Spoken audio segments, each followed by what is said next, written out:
The Adventures of Superman. Superman versus Microman. Metropolis, Florida, 2007. It was a typical autumn day in Metropolis. As the temperature was getting cooler outside and people were finally enjoying the break from the usual summer heat, one scientist was hard at work in his laboratory to try to create the ultimate breakthrough, the power of a human to generate microwaves. This scientist's name was Dr. Jonathan Oberman. Oberman was a talented young scientist who recently got his PhD in physics and wanted to be the next Superman in his mind. He studied Superman closely, and Superman was his master thesis on how Superman's body acts as a giant capacitor, a battery that stores solar energy to be used for Superman's ability. And he got his doctorate, but that was last year. And for the last couple years, he was a struggling scientist, trying to get grants, trying to get anyone to listen to his theories, scrounging up money where he can as a common laborer, selling stuff of value, and even breaking into LexCorp. Well, his hard work paid off. Unfortunately, he was doing his hard work at the back shed in his mom's house. His mom was never a supportive woman, and she always viewed her son just like her late husband, worthless, a tinkerer. And she always reminded young Johnny about it. Well, Johnny was not going to have none of that anymore. He was going to be a somebody. He busted his butt through college, and he was going to be a successful scientist as an adult in his mind. Well, it was all ready. In his makeshift laboratory, it was a huge electronic mess. One workbench was full of beakers and chemicals. The other workbench was full of electronic parts, and the other workbench was just computers. Well, Johnny had finished what he was working on the chemical workbench. One of the stuff that he stole from LexCorp was a small sample of the metahuman formula. He was able to recreate it somewhat, but not 100%, and he was ready to use it on himself. He takes a tourniquet, ties it around his arm until he had a vein exposed. Then he takes a syringe and injects the metahuman formula into his veins. After he was done, he throws out the syringe and undoes the tourniquet. Then he goes over to a bunch of control panels on the wall. He starts flicking switches, presses buttons. Then he walks over to a giant high-tech looking phone booth in his laboratory. He gets into the booth, shuts the door, and the lights come on. Suddenly, there was a energy charging noise as the booth was building up an energy charge, generating high amounts of microwave energy. Soon after the charge was done, it discharged into the booth, zapping Dr. Oberman with a high amount of microwave radiation, followed by a big explosion after the discharge.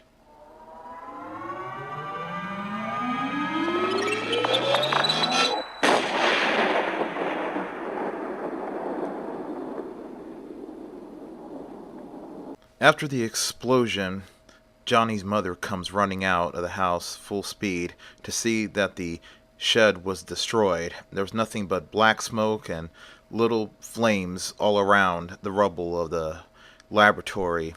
She screams, "Oh dear God, that idiot blew himself up, finally." But she saw in the smoke a movement of sorts.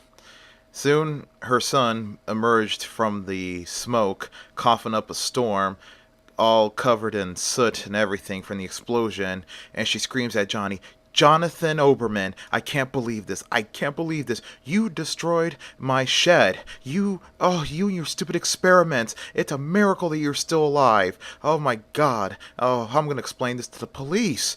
Oh, dear God, they think you probably were cooking up meth or something in that stupid laboratory of yours." Johnny says, "Shut up, Mom. Shut up. I'm tired of you. You always belittle me. You never believe in me. I think I came up with the biggest breakthrough. I'm going inside to have a shower," he says. An hour had passed. The police and the fire department came, and Jonathan did give a description of what happened. He said it was a laboratory experiment gone wrong, but he was okay. The fire was put out, and everyone left. After everyone left, his mother said, "I can't believe this. I can't believe this. Jonathan, how? How can you be such a worthless man, just like your father," she says. Oberman says, "You know what, Mom? You know what? Shut up. I am freaking 25 years old now. I don't need this abuse. I busted my ass in college to get a doctorate, something you never supported me in. And, most moms," he says, "would be proud of their son's accomplishment. No, not you. Not you. You think I'm like my loser dad. Well, I'm effing fed up with this," Johnny said. He was so mad that his mom noticed as he clenched his fist that his fist began glowing yellow. Jonathan quickly noticed it too, and he said, "Holy crap, it worked!" Then he unclenches his fist, and his fist quit glowing. Then he clenches it again, and it begins to turn yellow. It was building up energy. He kept clenching his fist until his fist was just a bright glowing yellow orb of energy. His mom's like, "My God, I can't believe it." Oberman was like, "I can't believe it too. It worked. It worked." Then he unclenches his fist and it quit glowing. And he says, "You know what that means, Mom? That means I have powers like him." His mom's like who?" Oberman says, "Just like my hero Superman. Instead, I'm now collecting and storing microwave radiation from all around us, generated by radio transmitting towers and cell phone towers. It's beautiful, Mom. It's beautiful. Now I can be a hero," he says, with excitement in his voice.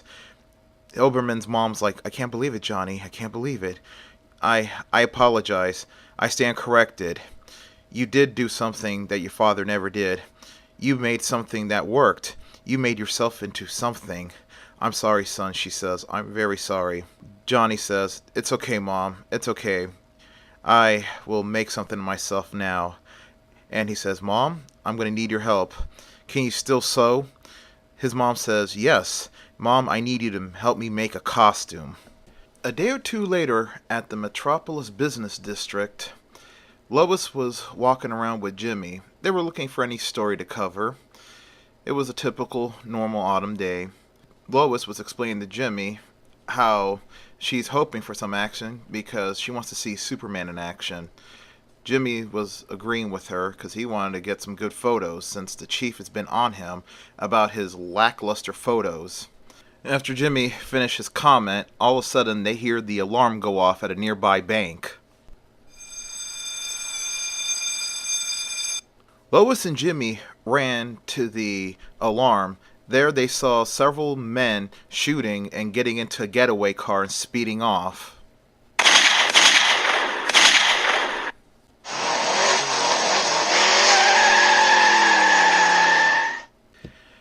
As the car was speeding off, all of a sudden from the air, a energy blast came and disabled the car.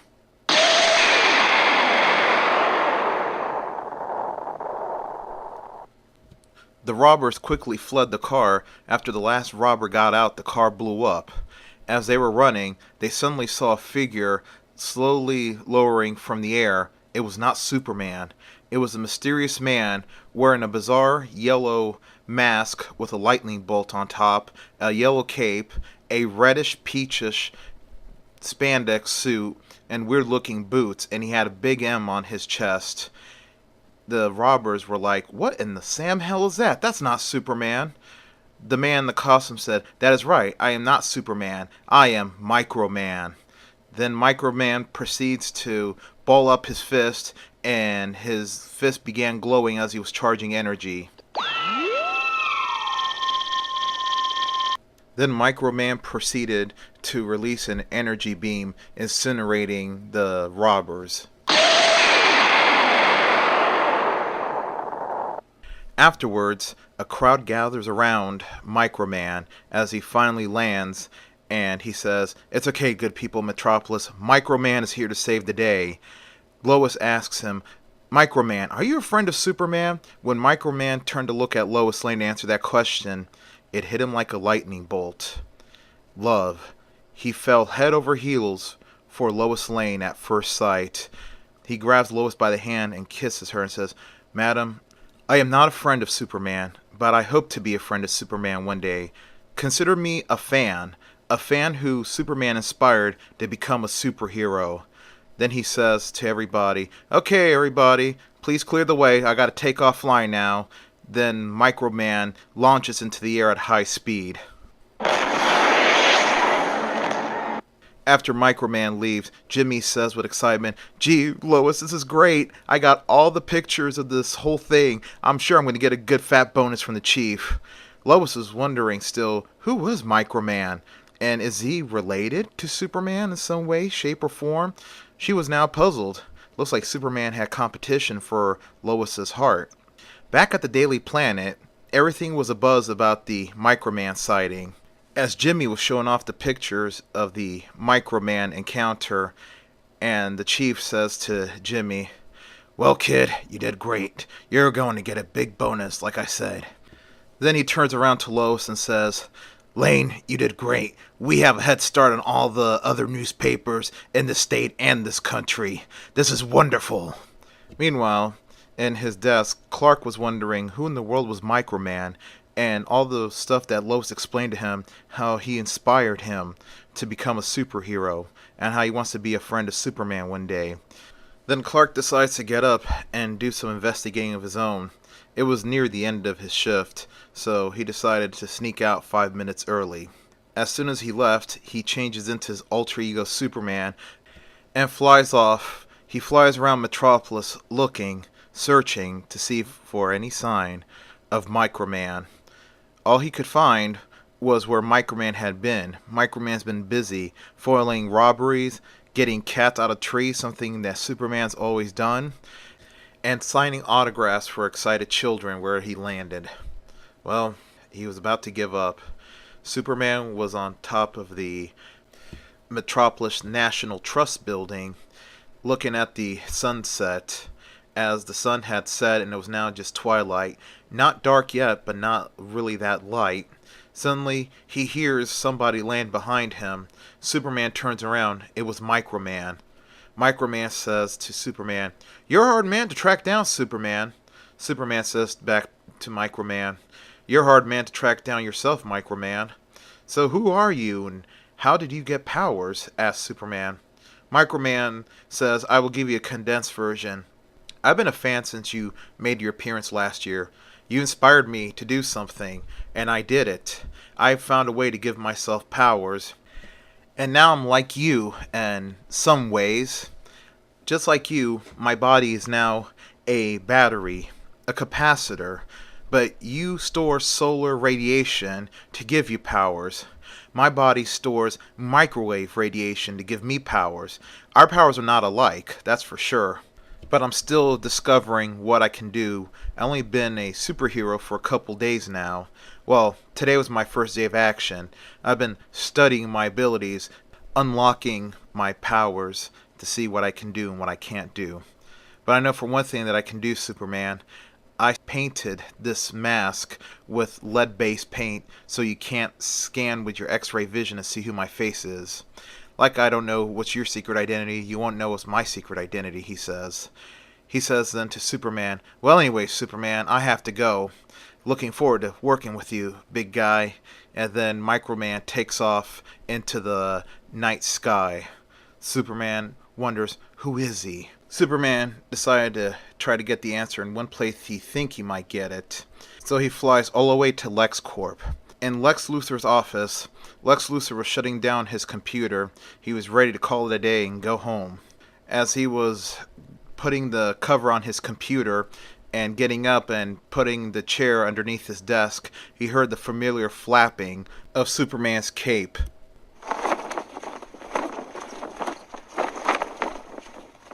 Lex Luthor turns around and sees Superman standing there with his arms crossed like a statue and his cape flapping in the breeze And he says, "Well, well, Blue Boy, come to pay me a visit. I always enjoy these visits by you, my dear friend. What can I do for you today?" Superman says to Lex, "Can it, Lex? I want answers. Microman, talk." Lex Luthor says, "Wow, you don't have to be that curt to me. I didn't know we were that antagonistic, Blue Boy," he said. Then he goes on to explain, "Microman, if you think I had something to do with Microman, I wish I did. Microman's an excellent specimen. I look forward to capturing him one day and studying him. But I do have my suspicions about Microman.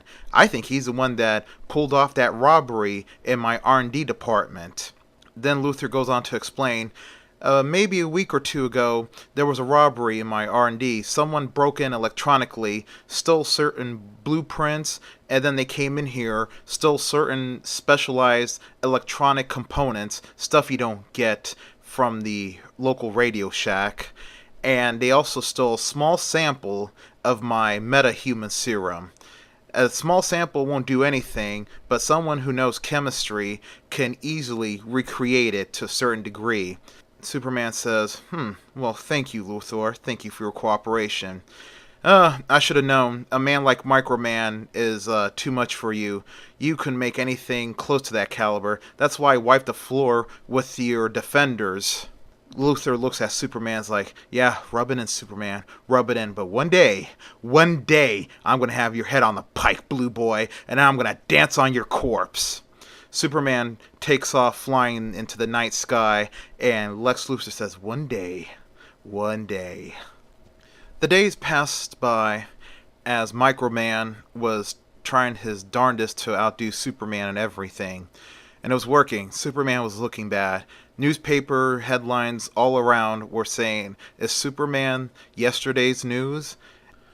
But Clark shrugged it off. He knew that Microman was going to eventually slip. As the days were also going by, Microman was leaving stuff on Lois Lane's desk: flowers, chocolates, candies, and certain expensive things like rings. Clark was wondering, wow, a ring? I can't believe it. At least he's got some money to afford that. Jimmy says, "Yeah, Mr. Kent, because he sometimes charges people for saving them." Clark was like, "What? He charges people sometimes to save them?"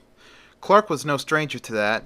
Many times when Superman saves somebody, they always try to give him a thank you present in return in the form of their most valuable possessions, money, or free food and stuff, but he always turns it down, and he says he does it for the goodness of doing it and not for profit. So Clark decides to have a serious talk with Microman. Clark leaves the Daily Planet newsroom, goes down the hall to the janitor's closet, changes into his alter ego Superman, and flies out. As he was flying around Metropolis looking for him, suddenly he encounters Microman. The two stop in midair and have a little chat with each other. Superman says to Microman, "It's wrong what you're doing, taking presents and charging people outright for saving their lives." Microman says to Superman, "Oh, don't get preachy with me, you overgrown Boy Scout. I'm having fun, and no one's going to stop me. And I've decided on something, Superman." "You know what I've decided on, Superman?" asks Microman. Superman says, "What?" Microman says, Superman, I think you either should leave this city and, do your saving elsewhere, and leave Metropolis for me, the real hero." Microman was obviously on a power trip because of his power, and Superman says, "Oh no, I'm not leaving. I've seen this many times. You're on a power trip. You have powers, and now you think you're a god, but you're not," said Superman. Microman said, "Okay, I made you the offer. Now I'm going to have to get rid of you. Have at you," he said, Microman, and then he puts his left and right fists side by side together and releases a steady stream of microwave energy at Superman. Then Superman flies straight upwards. He decides to lose Microman the clouds, as Microman was flying right behind him, shooting him with concentrated microwave beams, and Superman using his super speed to dodge them.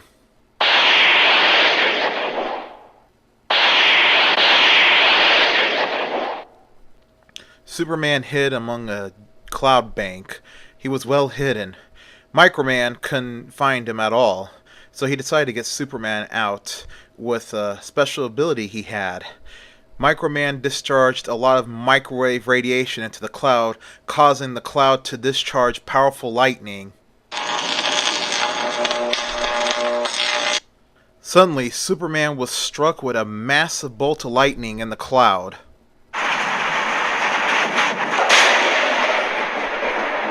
It's not the first time that Superman was struck by lightning. Usually, lightning does not faze him, but there was something about this lightning bolt that fazed him. It caused his body to writhe in pain. This was not a normal lightning bolt that hit him. He knew he had to stop Microman, so he quickly flew out the clouds and surprised Microman. He grabbed Microman in midair, and he gently applied pressure to Microman to show him that Microman wasn't all that powerful. Microman felt like his body was about to be snapped in half by Superman's super strength.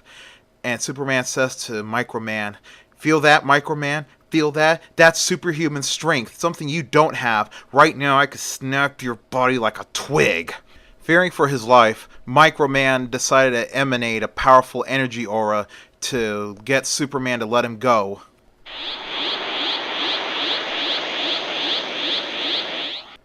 As soon as Superman let him go, Microman quickly put his hands together and created a ball of energy.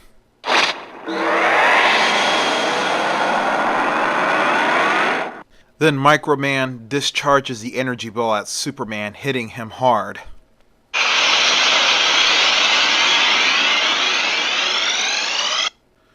Superman lets out a shrill scream, and then falls from the sky.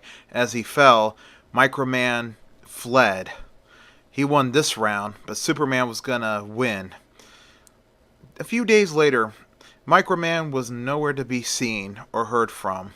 Suddenly, Lois Lane gets a note on her desk, and it was from Microman. It said, "Dear Lois Lane, please meet me at the Metropolis Power Substation near Oak Road.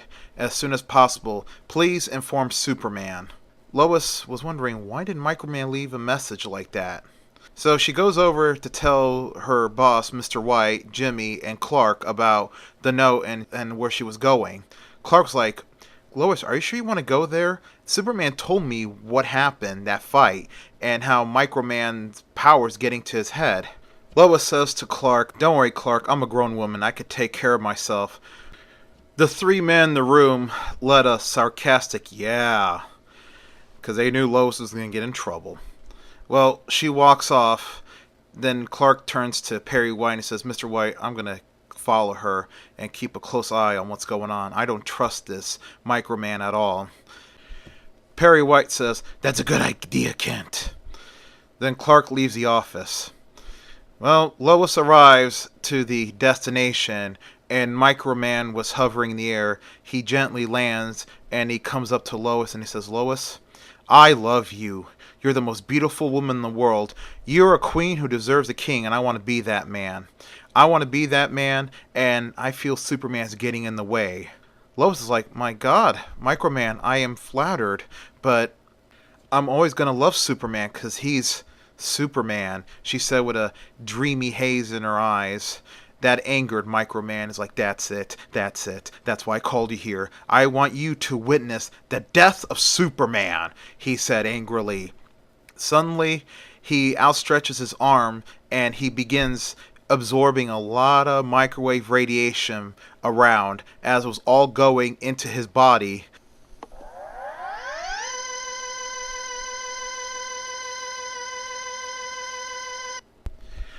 Lois screams at Microman, "Microman, stop! Don't do this!"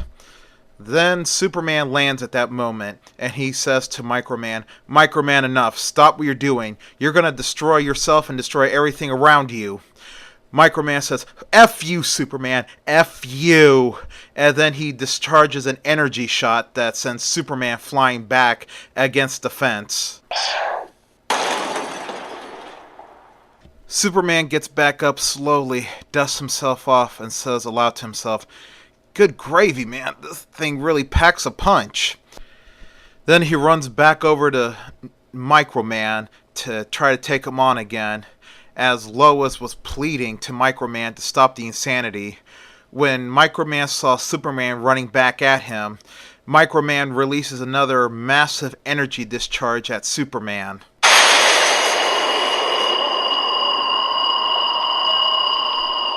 Microman had Superman in the energy beam as Superman was writhing in pain.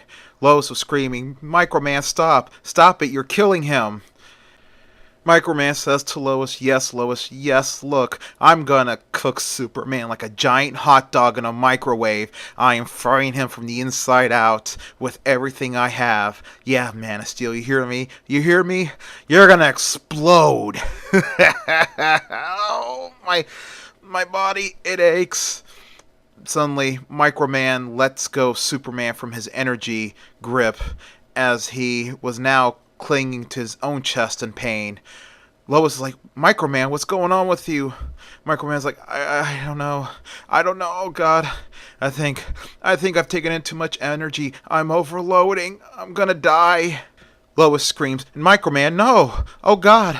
Suddenly, Superman, fighting through the pain, regains his composure. He runs over to the glowing Microman.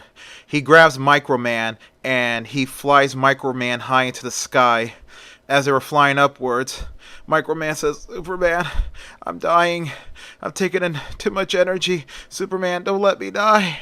Please, Superman, don't let me die. I'm sorry for everything I did. I'm sorry for the brashness. I'm sorry for being stupid. Please, Superman, don't let me die."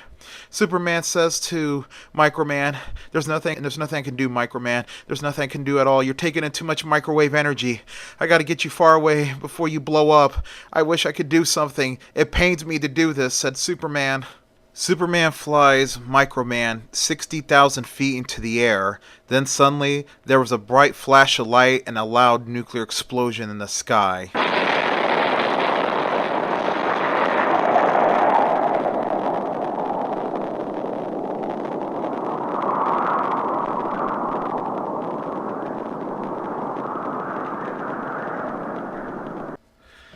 Lois and the rest of the people in Metropolis looked into the sky as they saw the massive nuclear explosion. It was a good thing Superman flew him up very high, or else that explosion would have easily leveled half of Metropolis. Lois wondered, did Superman survive? Is he still alive? But soon her question was answered as Superman came crashing to the ground. Lois runs over to Superman, who was moaning in pain, and rolling over onto the ground, or I should say the hole in the ground he left where he crash landed at. Lois comes running and says, "Superman! Superman!" She comes over to Superman and helps him up from the hole in the ground as he slowly regained his composure.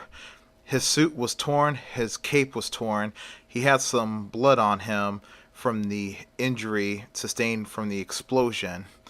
And she says, "Superman, how did you survive?"